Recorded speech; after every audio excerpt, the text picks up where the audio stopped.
say, if it don't apply, let it fly.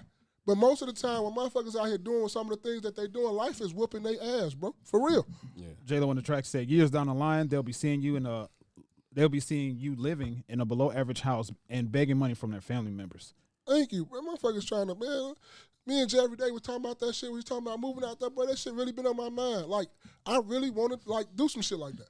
Like, we all get the money together and go buy us a crib out there where you talking about, and we change that whole trajectory of that whole little neighborhood. Get to be on the council meetings, nigga. We up in this bitch in the county. We need to change that. You know I'm be there. Hey, Ma, you know they got a council meeting on at 7. Hey, guess what? Ain't no motherfucking gas station truck stop being built across the street. Ain't that right? Yep. We going to council meetings, goddammit. No strip clubs. Yeah, no, we ain't want none of that. No liquor stores in our neighborhood. We don't want none of that.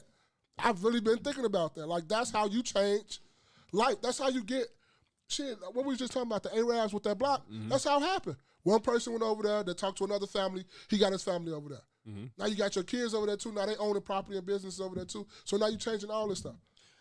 I was talking about this because I brought my mother to the prom send off yesterday, and you know we're off North Avenue, where the prom send off was. I used to live over there too, but she was like, "Man, they got real Hispanic over here," and I told her, I saw this coming 10 years before it happened because they slowly trickled, down from Grand and stuff. And I said, once you get one that move over here, it's a wrap. So yeah, I said, yeah, you could have seen, you saw that, like, and a lot of times with black people, unfortunately, we quick to sell some shit because we drove through Oak Park, and I was just telling her about, like, Oak Park has these. A lot of those homes over there, I think I spoke about it on the podcast, but a lot of those homes are just passed down homes, right? And I said, in regards to us, a lot of times what black people will do is they'll get the house, right? But now they don't want to pay the taxes on the house, right? So you're literally not paying nothing. But now, why should I have to pay the taxes? Because, motherfucker, you live there, right? Because you're going to have to pay taxes everywhere that you go. So what happens is now the family want to split up the funds from the house, right? So you got $400,000. There's 4 kids. After everything, whatever, that might be $300,000. $250. You know what I'm saying? Okay, $250. You got $250 to split. Everybody bought them a Cadillac, right? So, but now somebody else has the opportunity to own their home and change basically their whole trajectory, as he was saying, of the community. So you get a lot of different, and this is what the Hispanics are basically doing. I feel as if, real quick, is that the Hispanics are really used to gentrify the neighborhood. So really, you may not have white people who are comfortable enough to move into black neighborhoods, right? To gentrify itself, right? But Hispanics don't mind moving into black neighborhoods, right? Because they also get grants and deals and stuff from their own bank, right? So they have their own banks. And unfortunately for us, we only got one in Chicago. Like, I think we got Seaway or some shit. It's right there off what? Roosevelt and yeah, you got one on Roosevelt and Broadview. Seaway is they're initially from out south. Okay. But so we don't have really a whole bunch of options, right? So we kind of got to get a little bit more, strategic on how we're going to do these things. Education too, though. Yeah. As far as changing things. Yeah, but I think it's really education because I'm a product of what you just said because I didn't have no education of it. Like, motherfuckers expecting me to leave something when I didn't know what to do or how to do it. And it's exactly what happens. You got to sell it and just split all the money and we all go out our separate way. When that should never happen. I should never let that happen. But what I know now, I didn't know back then. Right. Yeah. So it's and you were younger. You were a lot younger. It's not like you 40-year-old Maul over here selling shit. Right. Yeah. We ain't have to put the 40 in there. But 40-year-old Maul. Okay. Yeah, that's cool. 42 like me. But yeah, it's also true that we don't have the education.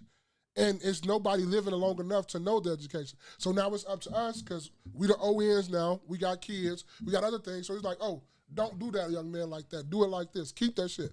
Struggle with it a little bit. It's going to pay off in the long run. Like you say, you saw that shit coming along 10 years ago.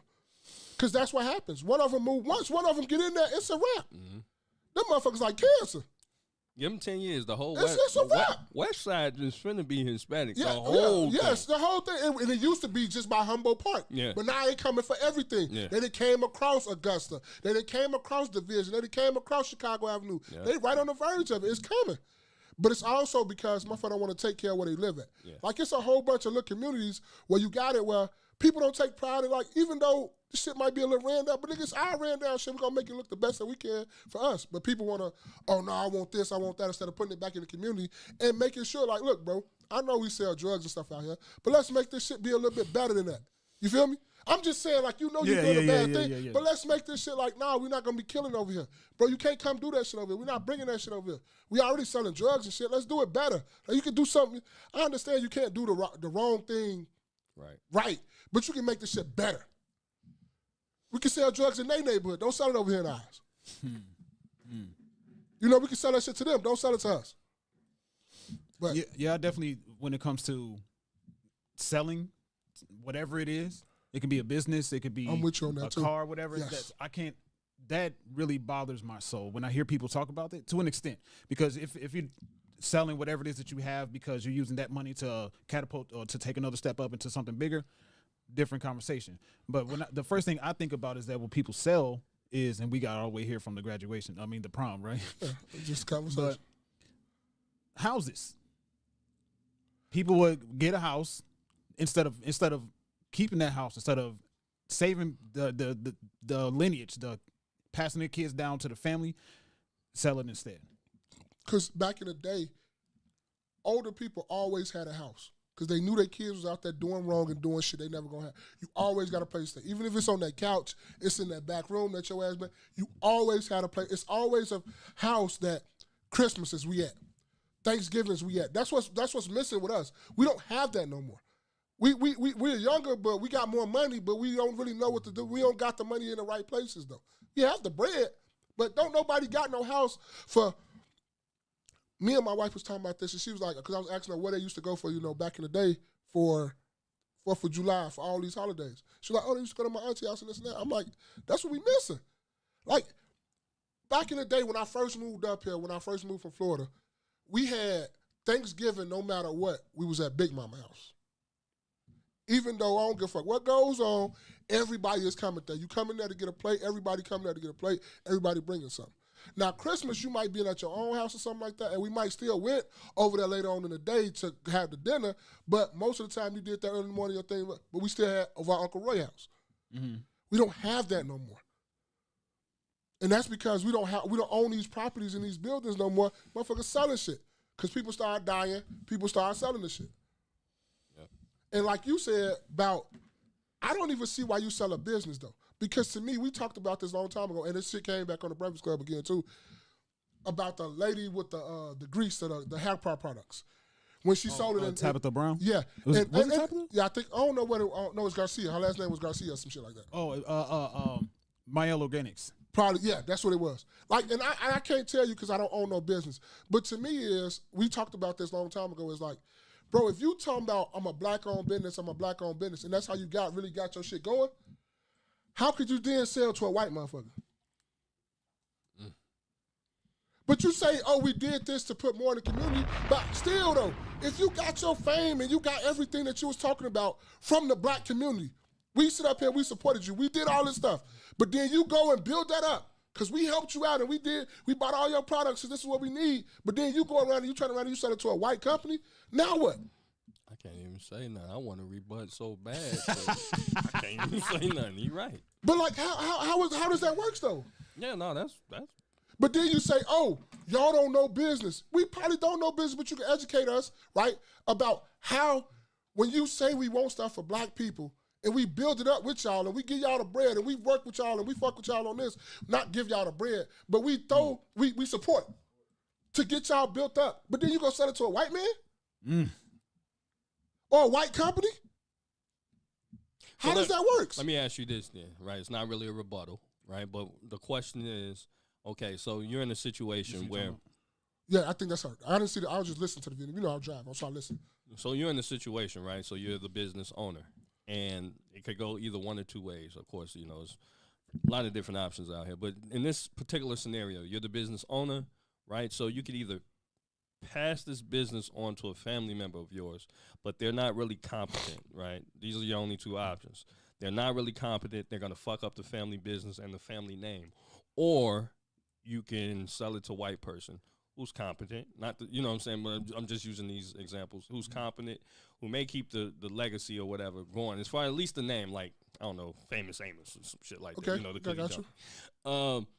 What do you do in a situation like that? Okay, then. This is the only thing I have to rebuttal to your rebuttal is why say black owned and help us build it then? Call that shit whatever the fuck you want to call it. No, I'm with it, right? So I'm with all the way up until, right, because now you're kind of in a conundrum here as far as now I don't have anybody who's willing to take on what you know what I'm saying, what the legacy is. I don't have anybody to pass it on. I don't have any children who's willing to step up to the plate or whatever. Yeah, right? But remember we had that same conversation, right? Where I said, this is the family, when you the head of your family, like you were saying, nigga, we firefighters. This is what we do. Right. We don't sing, we don't rap, we don't dance, we don't play football. What we do, we fight fires. Right. Right? We sell hair grease. Nigga, we sell hair grease. I don't give a fuck. What you trying to talk about we doing, we're a family that's selling hair grease. That's what we do. Yeah, we the hair grease sellers. We the greasers. That's what we do. You don't have no other choice, nigga. That's what that's what happens when Cultivate. What's up? Ain't that's what happens when Chinese families do it? Yeah. When Hispanic families do it? What the fuck they do? They cut grass. We grass cutters. no doubt cold at it too. That's what we do. We Know what I'm landscape. saying? We help build shit. That's what we do. Yeah, no doubt. Okay? So why is it when it come to the black folks, I don't want to do this? Nigga, they ain't ask you what you want to do.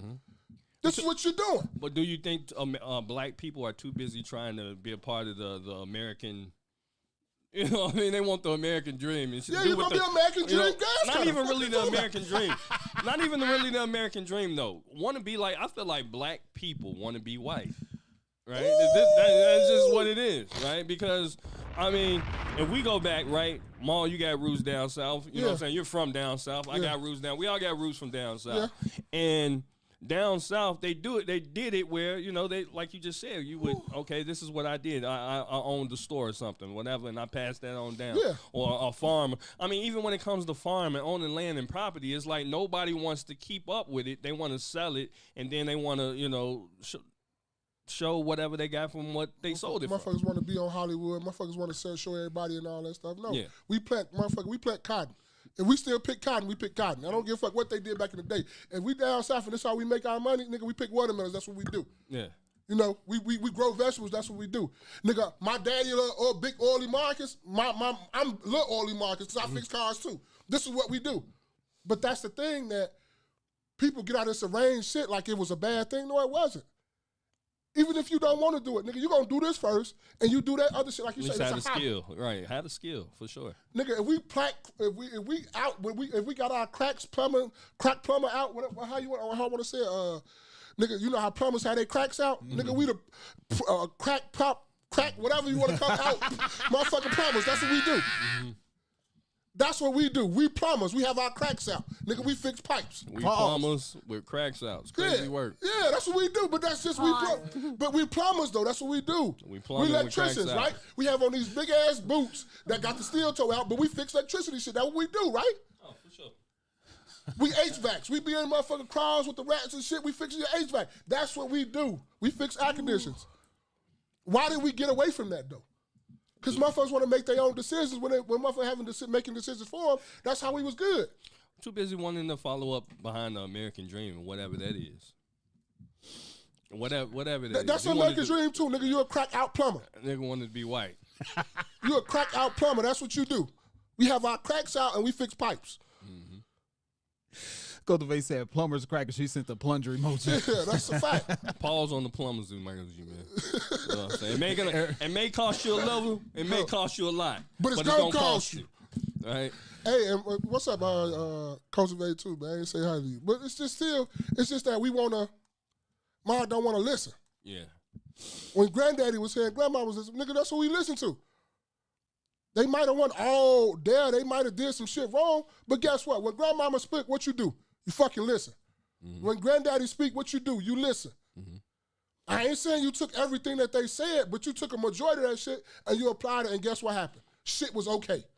When motherfuckers listen to other people that done stuff, shit be okay. It's when your retarded ass try to think on your own, that's when shit fuck up. It was. I was watching something. I'm not sure if I sent it, but you know, because I'm in the Excuse car. my the R word. I'm sorry. I'm into cars, right? Me and Maul, we in the cars. Yeah. Other people, so I'm in the cars, and I watch people fix cars. And my dad, he was a mechanic, right? So he would have me sometimes out there. I know a little something. I didn't stand around like that, but I know how to do the basics, right? But he's a legit certified mechanic, and so, but I also kind of get, because I was too busy in my own world and what I wanted to do, right? Right, I wanted to hoop, like I hear G, and I wanted to hoop, and I wanted to do other things, and I wanted to, you know, I guess I kind of got you know, brainwashed into wanting to push the pen, as they would say, you know, work corporate or something like that. I wanted to do that. I didn't really want to get my hands dirty, but it wasn't until like later on in life, shit, you save a lot of money getting your hands dirty, right? No, just kind of knowing what the fuck you need to do. Yes. You know, if it's pulling the tire, brakes, or whatever, changing the oil, whatever it is. And so I watch a lot of these car videos on Instagram and Facebook, and sometimes I kind of get like, damn, I'm a little jealous, because it's like, damn, man, you know what I'm saying? I wish I could do certain, do a lot of those things myself. Yeah. You know, even on newer vehicles, I wish I could just go under there and do those things myself and have the time. And I'm pretty sure I could, you know, but yeah. So, you know, never frown at, you know, the things that kind of built America and built, you know, this society. You know, the homemakers, like he said, the HVAC workers, the plumbers, the electricians, truck drivers, all that type of stuff. Yeah. You know, and again, this is why they took those vocational schools out of the cities, because you had a lot of those people, those students, kind of going into those programs, their internship program, the apprenticeship programs, and they took those out, and then they started putting the academies in there, right? So the academy means computers and going to college and stuff like that. But we still, and if you look at the people that's really succeeding, it's the immigrants, right? It's the Mexicans. It's the Polish people that's coming over, and they're able to quote you on, you know, getting your floors and shit done, or whatever. Right, so we still have to look at that as a viable mean of making some money. Yeah, and to me, that was going to keep you employed way longer than these computers, because these computers going to start running themselves. Yeah, they ain't gonna need you. They still ain't going to be able to put no flow in. They still ain't going to be able to, I don't give a fuck how much autonomy and all this stuff coming about. Truck drivers still going to be here. Ain't going to let that shit go too far. I hope. I think so. It is. I don't think it's really going nowhere like that. I need some money. Yeah, yeah. So, and then you got like you say, the HVACs, the plumbing. Like I'm the kids, you know, lie. I wish it was a fork in the road, but we always say that fork in the road. I wish I'd have went on ahead and went to Orlando and learned how to drive them Caterpillars and shit. Oh yeah.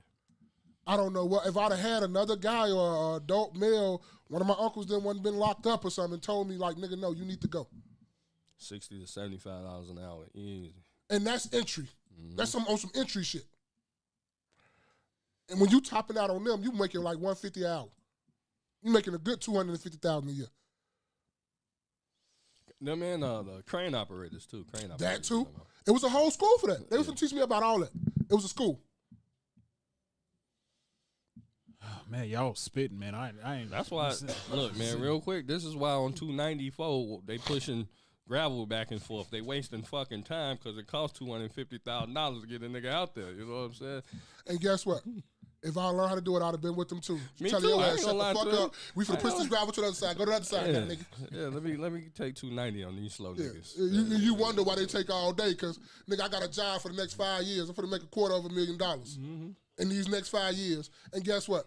All we doing is buying time till they give us the next contract. And guess what? We're gonna go ahead and knock this out real quick and go to the next job site. We could have been finished, but we just waiting on them to sign the next part so we go to the next job site and make another $250,000 in the next 5 years. It's the American way. Facts. Y'all ever been downtown Chicago? You know, people in the audience or in the crowd. You know it costs $450 million to build Millennium Park. Now Millennium Park little as hell. You got a goofy ass beam, whatever that. Nice silver beam too. Nice, yeah, right. They said it was $450 million to build that park. Don't get me wrong, the park's nice and shit, but come on, bro. You know, just move some dirt around for 10 years. For 10 years. Look at that shit. Come on. You say no way. I believe in him. the Though. I Windy ain't even got to look City. at the price, and I But believe. a I know how study this shit had works. one of them standing out Come on, man. That's among like- the that's rents. like $1 million, Family man. Destinations Guide has put Millennium Park into the top 10 for tourist Hell no, but destinations they had niggas in the out me United like States. me out there trying to get this contract for 10 years, get this 2-point-something million. Goddamn, you would have been doing the same thing, yo. Oh, no doubt. If you let me, hell Yeah, but that's what happens with construction workers. How you think you see the same construction workers on everything? Because it's the same people getting the same contracts. All they do is sign it for 3 to 4 years. They make sure they drag this long out just to get a couple more years in it. So the mayor or whoever can sign another bill to pass to do another construction site to go to another. Okay, we can finish this now because we done our contract back then. We got another contract already. Them thing. We can end this, knock this out, put this little dirt down, do whatever we need to do. Then we go to the next construction website or site, and then now we spend that 5 years waiting to the next contract to come. So they kept doing that, hopping around the one. So, but I heard a CIA person speak, and he was basically saying is that think about when you do a contract, right? You never want to overbid on the contract. You always want to underbid on the contract and then come back and revisit it later because you don't want to come off as if you don't know what you're doing, right? So, say for instance, I got a contract with Spaces or Mall here, and I say, well, $100, right? And I'm not sure if it's really going to cost $100, but at least I got the contract, and then I can and you put some type of clauses or whatever where you can come back and revisit. This is why all projects end up way more expensive than what they are. But to me, the issue is that why can't you just knock out this project? It's plenty of shit to do around America. So why hold this shit up, I-55 that you guys is working on this little bridge that's taking forever. You know what I mean? Why hold that up? Get that out the way. Right there. Right? It's tired of that shit. All right, I'm tired of this traffic. Get that out the way and then get a contract to something else because you're just slowly moving along. And it's like, bro, we still can, develop as a country. But you know what it is, too? A great philosopher once told me, named Jerry Day, ain't shit but some money laundering. It's some money laundering. Hey, I ain't gonna lie, but down south, be honest, they don't do that shit. Niggas be getting done with them roads quick as hell. But guess and what, they be though? nice. Because they already got the car. They already know they getting it's only like 2 construction companies down south, probably. No, So they rotating contracts. They like 2 companies we know that push packages. Nigga, either you gonna go with them or you gonna go with them. Mm-hmm. You gonna go with either one of them. You ain't going with nobody else. Oh shit! Nelson Beauty said, "Y'all be cutting on 290 heading on to the Dan Ryan though." Absolutely, I will. I'm all the way in that left lane, and then as soon as it look like, I appreciate you. Thank you for letting me over. I'm like, who finna sit all the way back there for 2-3 miles?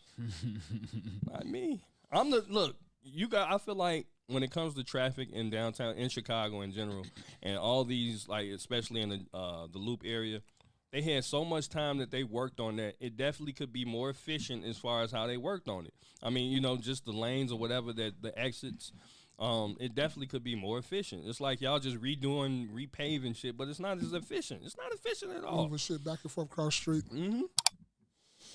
Making it look like y'all did some shit. Go ahead, Spaces. I know, All right, so thank you guys for kicking it with us.